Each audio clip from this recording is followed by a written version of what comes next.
This is Lama Tantrapa.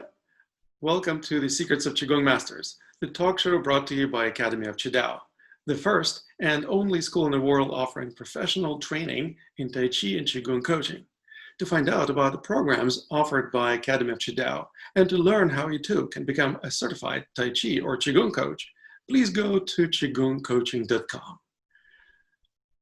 This show also brought to you by Mastery Magazine, sponsoring the Summits of Qigong Masters, bringing to you some of the top experts in Qigong and Tai Chi in North America. Please go to qigongmasters.com to enjoy the interviews with the Qigong Masters. Today, I'm delighted to introduce to you Cathy Mu.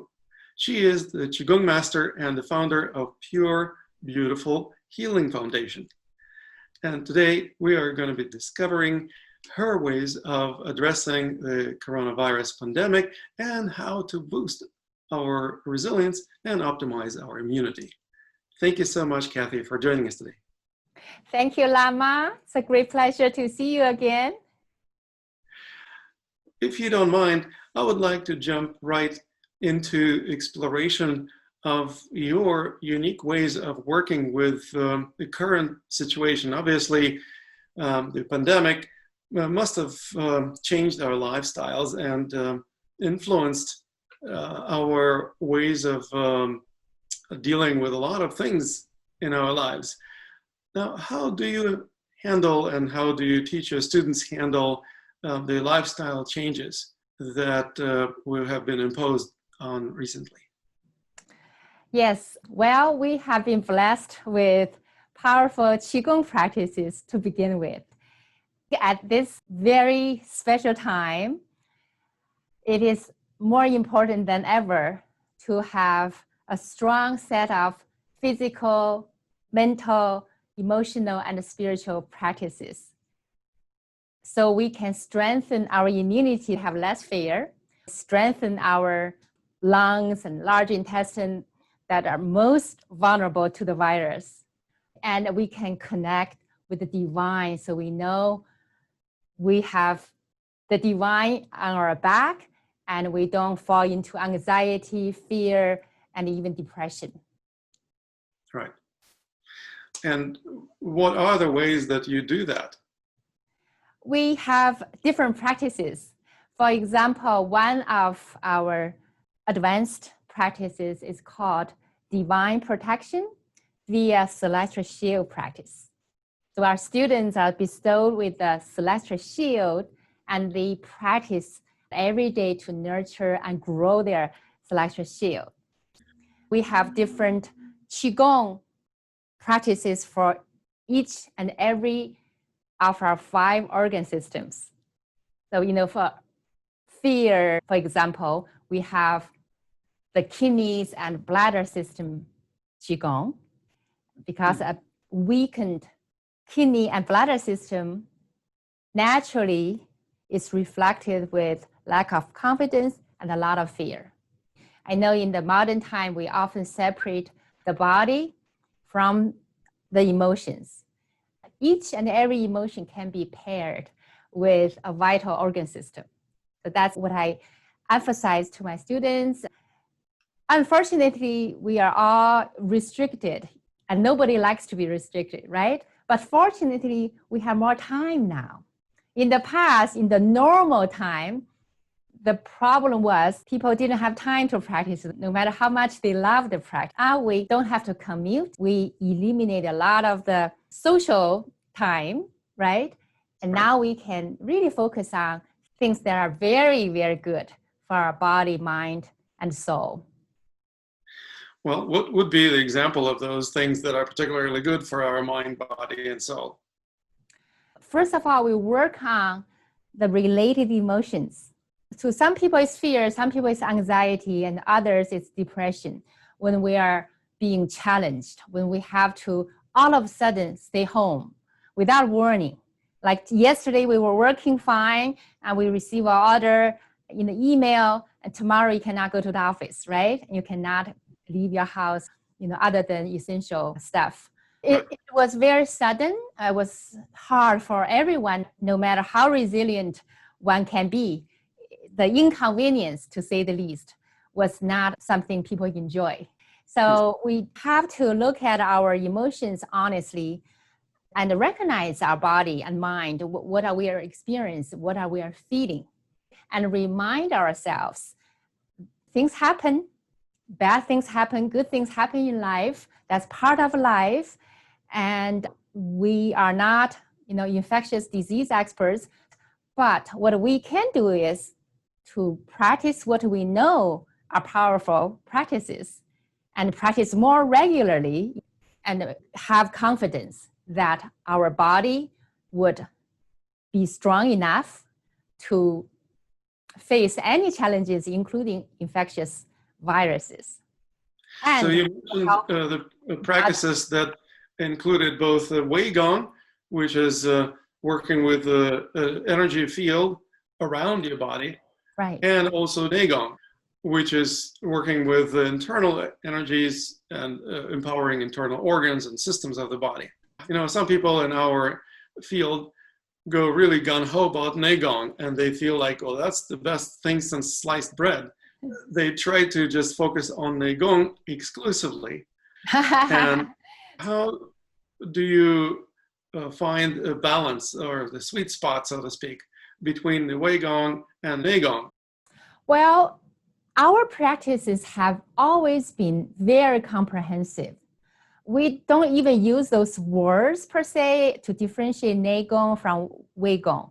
So it's from inside out and outside in. So it's the body, mind, heart, and soul. It's also the inner and the outer and the divine energy. So if we can tap into the divine energy to make sure we are all aligned, we don't really need to separate the practices.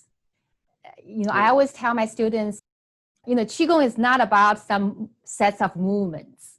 It's about everything. It's a way of life. It can be a little too much for people who are new, but it does cover from the basic functions of the body to really get in touch with our emotional well-being, to our mental health, and to our spiritual elevation.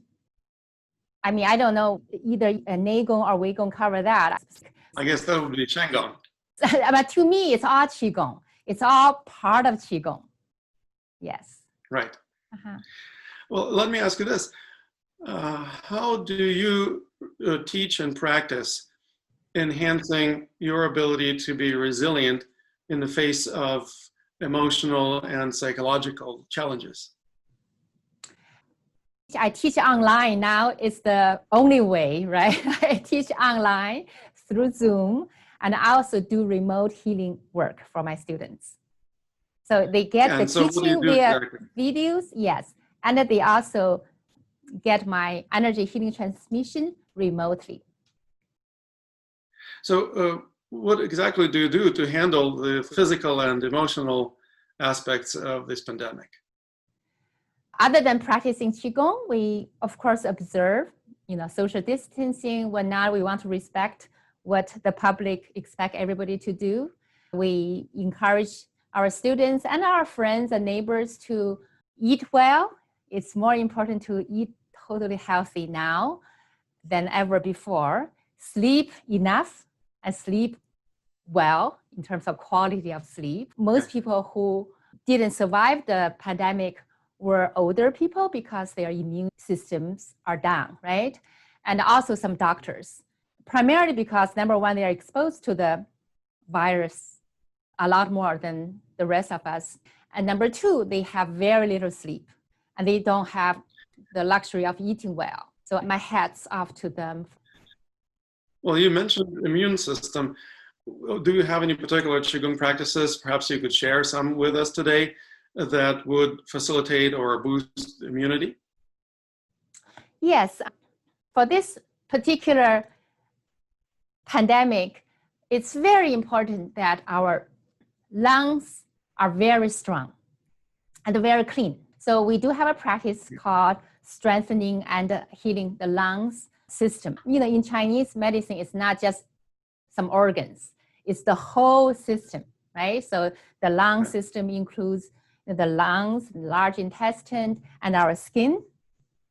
And all of the respiratory parts. On the emotional side, it's grief and depression. So we do have a set of Qigong practice just for that. Normally we teach that in the season of fall, but now because of the pandemic, it doesn't matter what season it is anymore. So we need to practice that a lot more than we normally do. Well, would you care to share any particular technique or walk us through any exercise that would be beneficial for this particular purpose? For the lungs, yes, I wasn't prepared for this, but so one thing I always teach my students is called color therapy and light healing. So we mentally connect with planet Venus. We think of planet Venus, we think of the goddess of love, and we visualize the white light coming from planet Venus into the top of our head called Bai Hui acupuncture point right here. Allow the white light go into your lungs.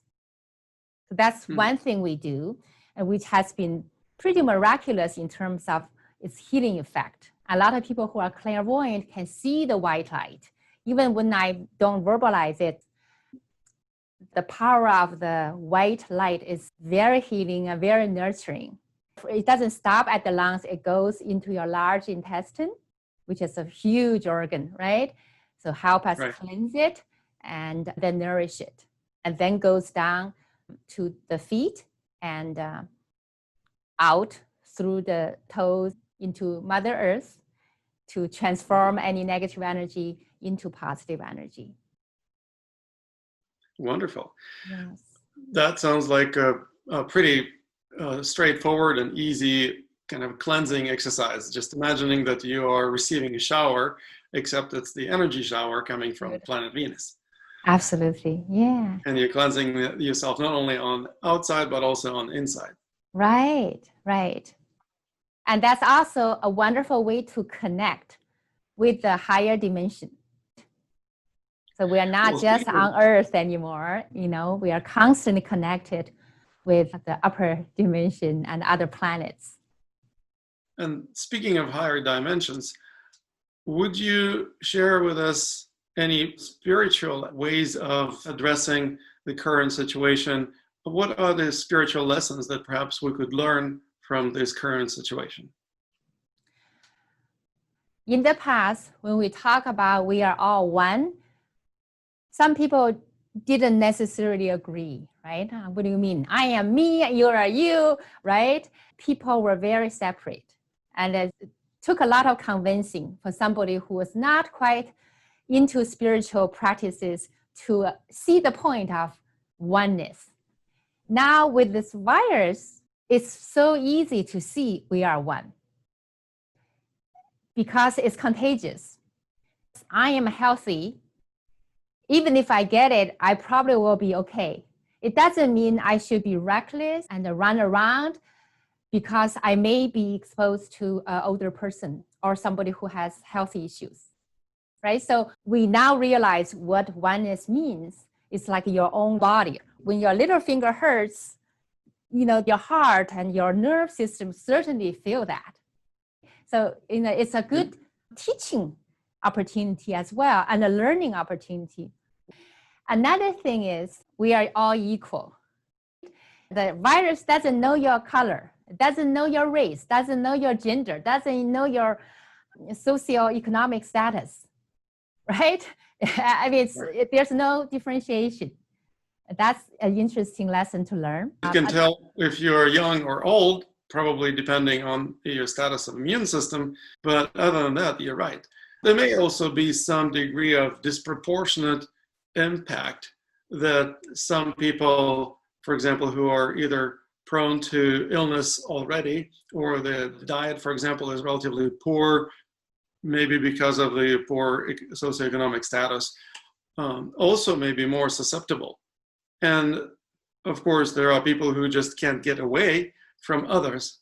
For example, whether they are rich and they're going on a round-the-world cruise, or maybe they're poor, maybe they're in prison and they can't get away from others as well.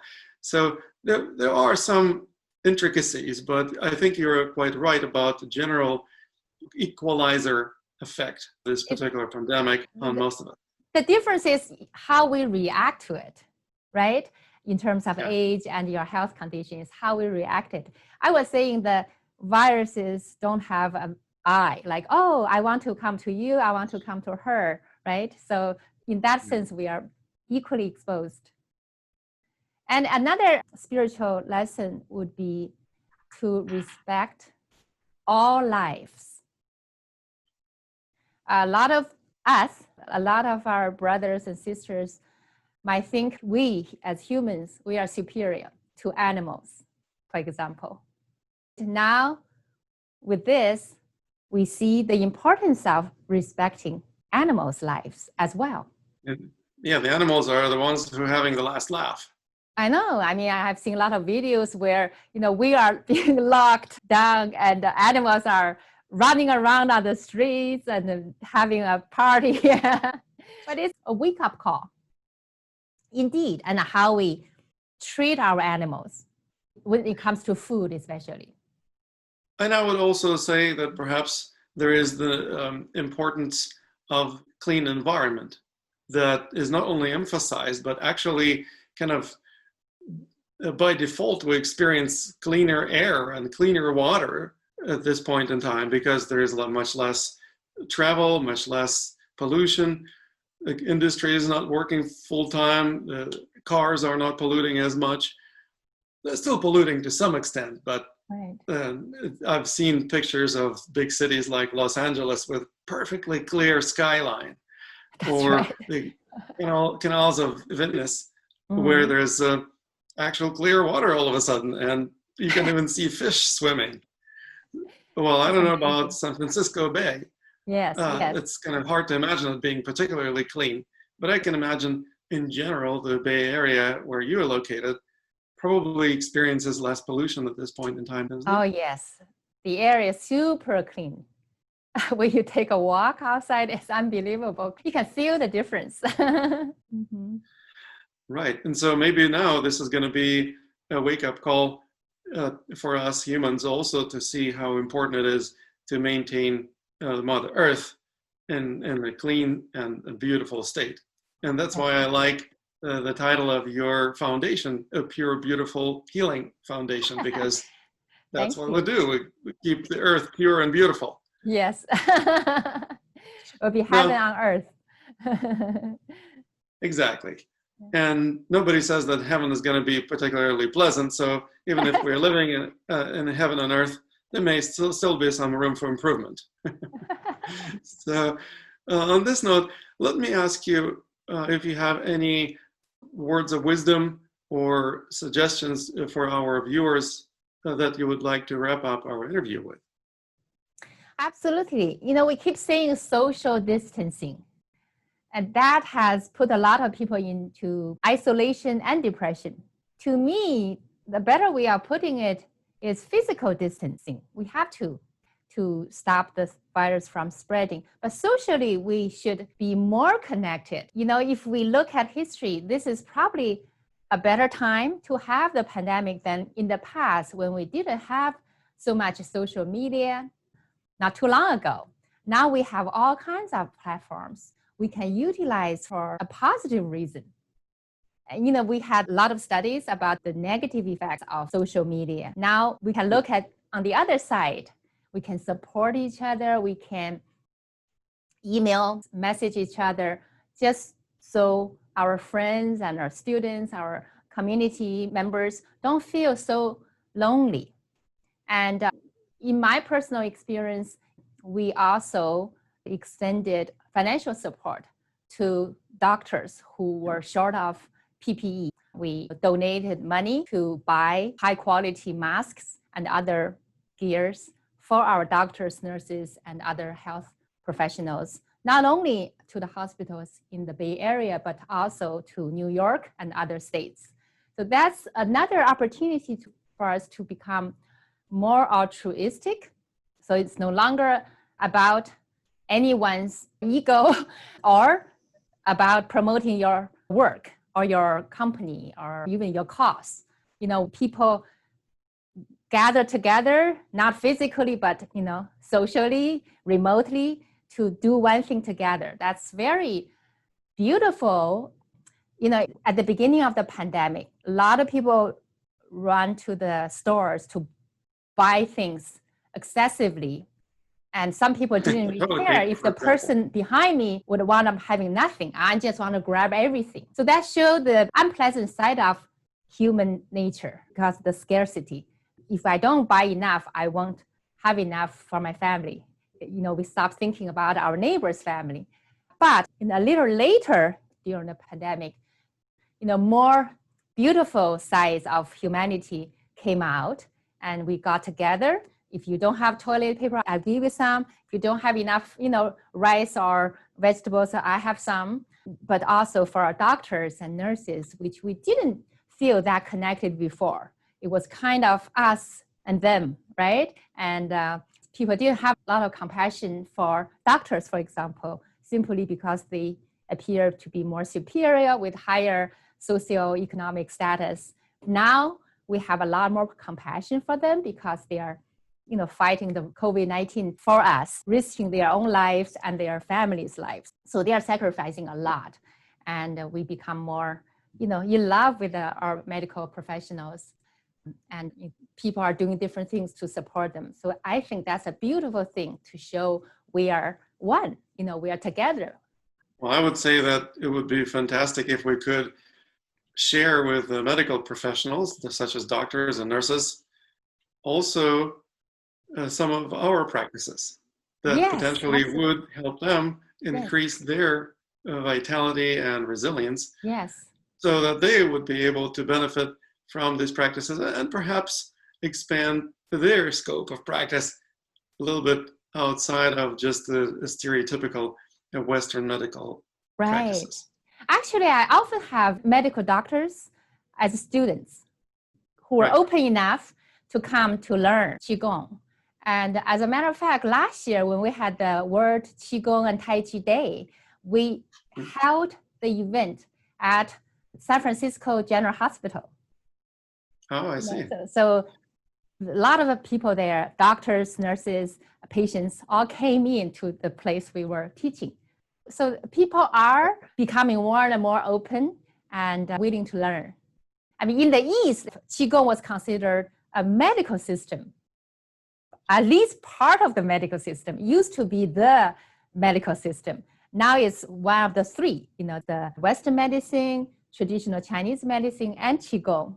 But here we have a long way to go, right? But at least a lot of medical professionals are open enough to be willing to learn Qigong. Well, and maybe this pandemic will actually help them become even more open if they see the significant benefits of these practices and see the results of how much those people who practice Qigong actually feel healthier and happier. I'm sure they will.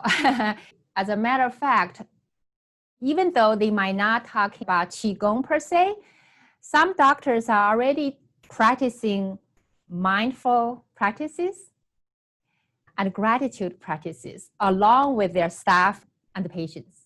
And that's the meditative part of Qigong, of course. And that helps strengthen their immune systems for sure, and also reduce the fear and anxiety. So they can focus on the tasks at hand instead of worrying about things that may happen tomorrow or next week. Wonderful. Well, I want to thank you so much for taking the time today to share your wisdom and knowledge, and I appreciate how much you're supporting people in your community and also students online. This is something that obviously most Qigong teachers will have to figure out sooner or later because they can't teach classes and workshops face-to-face at this point. Right. I've been doing this for the last 15 years, so for me it's kind of a natural thing to work with my students long distance. For most folks, it's a big challenge. So I appreciate you also doing that. Mm-hmm. It's a great pleasure talking with you, Lama, to exchange ideas and inspiration. Thank you so much. Thank you once again, and let me remind our viewers that you've just enjoyed another episode of The Secrets of Qigong Masters, the talk show brought to you by Academy of Qidao, which is the first and only school of Qigong and Tai Chi coaching in the world. To find out about programs offered by Academy of Qidao, and to discover how you too can become a Qigong or Tai Chi coach, please go to qigongcoaching.com. This show is also brought to you by Mastery Magazine, bringing to you some of the top experts in Qigong in North America.